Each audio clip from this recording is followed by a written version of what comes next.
Hei, veefish siinpool. Täna räägime teile jõeforelli püügist.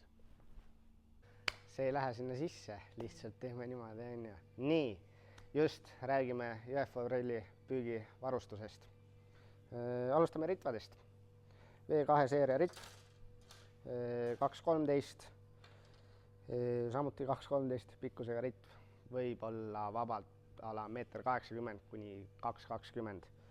Pikkus tõenäoliselt ikkagi sõltub sellest inimesest, kes seda ritva endale ostma tuleb, on ju, kes käib rohkem suurtemate jõgede peal, see võiks ka vähe pikemat ritva endale osta. Aga optimaalne pikkus ikkagi sihuke 2,10, 2.13. Testi vahemik. See konkreetselt on siin 5.15 mudel. Alternatiivina on ka 2-10 grammi mudel. Mina isiklikult 0 algusega või siis nii-öelda ultralight ritvu jõeforelli püügiks ei soovita. Hästi tore ja äge on nendega küll kala püüda, aga saate korraliku kala otsa ja kuskil rägastikus temaga toimetada, teda suunata on sisuliselt võimatu. Ja üldjuhul need kalad sinna nahka ka lähevad. Ja teine asi, natukene jäigema ridvaga on parem lante mängima panna, eriti näiteks kui püüate liitsiga või kummikaladega.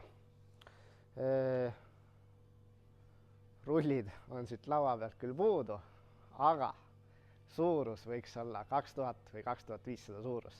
Madala pooliga, 2000 siis standard sügava pooliga, et peale me paneme sinna siis 0,08 või 0,10 nööre. Võib ka tamiili panna. See on konkreetselt siin 0,18, kasutatakse ka 0,16, aga siis peaks nagu eriti ettevaatlik kalaga toimetades olema. Optimaalne on ikka 0,18, 0,20 läbimõtt.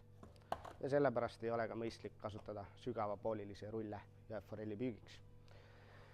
Järgmine asi, landid. Standard või enam levinud on kindlasti wobblerid, niisamuti pöörlevad.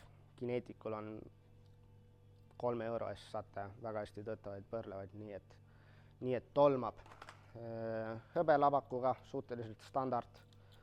Ja kui on rohkem päikest või niisugust eredamat ilma, siis punane must on hea asi, mida võiks enda landikarbis omada.